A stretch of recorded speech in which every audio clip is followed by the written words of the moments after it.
गुरु भक्ति योग।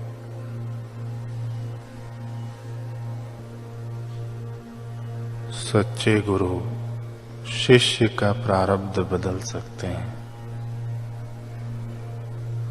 सद्गुरु पैगंबर और देवदूत हैं। विश्व के मित्र और जगत के लिए कल्याणमय है। पीड़ित मानव जाति के ध्रुवतारक हैं। सच्चे गुरु की सेवा करने से काल का शस्त्र बुट्ठा बन जाता है। गुरु के ज्ञान के पवित्र शब्द शिष्य के हृदय में प्रवेश करते हैं। गुरु कृपा के बिना बंधन से मुक्ति नहीं है।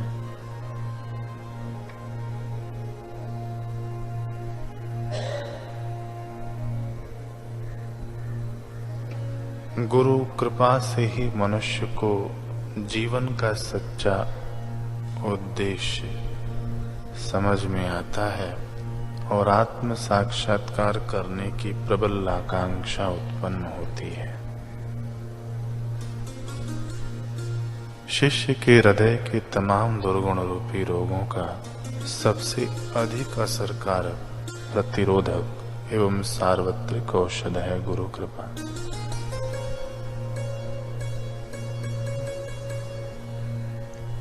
रात्रि को निद्राधीन होने से पहले अंतर्मुख होकर शिष्य को निरीक्षण करना चाहिए कि गुरु की आज्ञा का पालन कितनी मात्रा में किया है।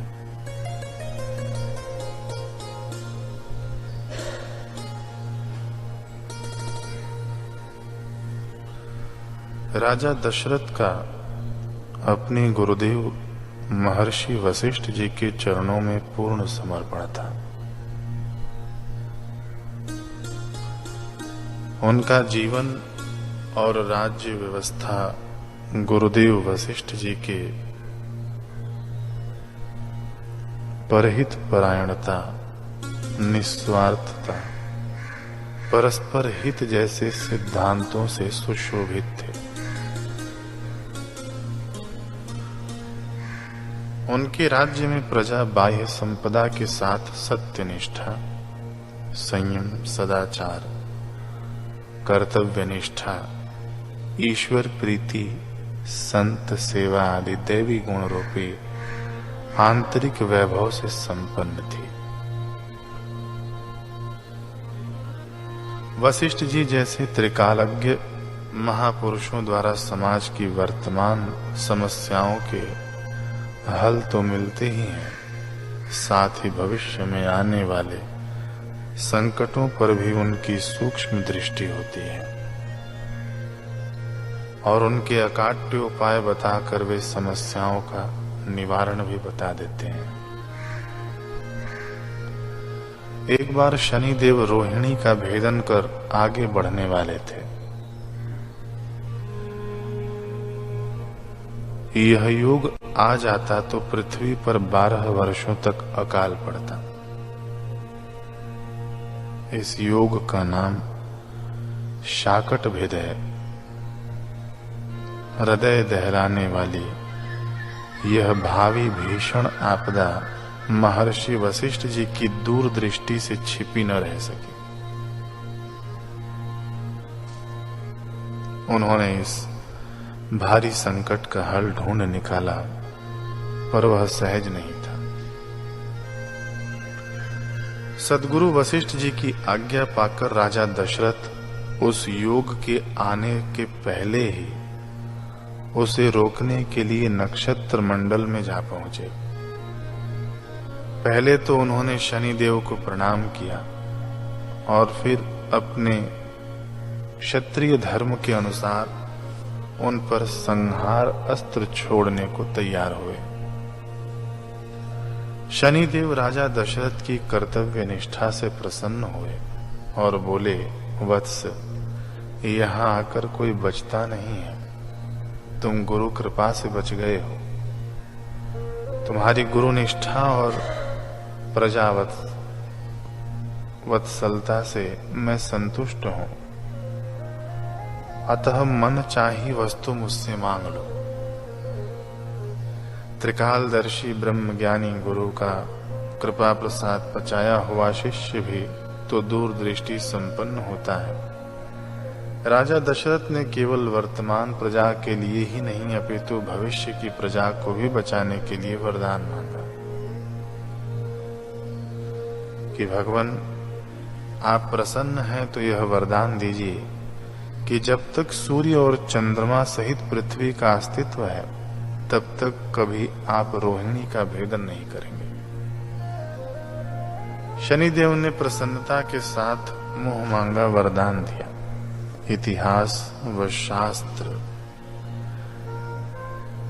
इस बात के प्रमाण है कि जिन जिन शासकों ने ब्रह्मज्ञानी महापुरुषों के मार्गदर्शन के अनुसार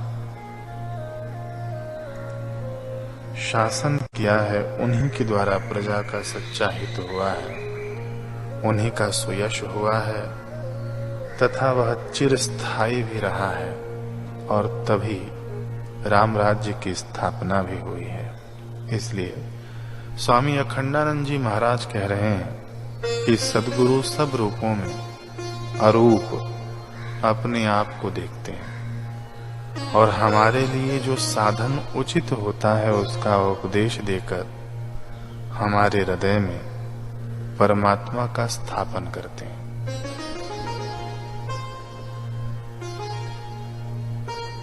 और सब दुर्गुणों को हमारे अंतःकरण से धो बहा देते हैं। बाबा मुक्तानंद कह रहे हैं कि श्री गुरु के बताए हुए गुह्य मंत्र साधन को दृढ़ता से भजना चाहिए, गुप्त रूप से जपना चाहिए। जैसे पृथ्वी में बोया हुआ बीज कालांतर में विशाल वृक्ष होकर फल फूल देता है, वैसे ही गुरु प्रसाद सर्व सिद्धि प्रद है। संत पथिक जी कहते हैं कि स्वेच्छाचारिता अथवा स्वच्छंदता रूपी महान दोष के कारण मनुष्य सद्गुरु के समीप पहुंचकर भी वास्तविक लाभ नहीं उठा पाता। श्री रमण महर्षि कहते हैं कि वास्तव में ईश्वर एवं गुरु भिन्न नहीं है। जिस प्रकार चीते के जबड़े में आया शिकार बाहर नहीं निकल पाता, उसी प्रकार जो गुरु की अनुकंपा दृष्टि की परिधि में आ गए हैं वे नष्ट नहीं होंगे बल्कि गुरु द्वारा रक्षित होंगे। स्वामी शिवानंद जी महाराज कह रहे हैं, ईश्वर जब आप पर कृपावान बनता है तो अपने को आपके सद्गुरु के रूप में प्रकट कर देता है।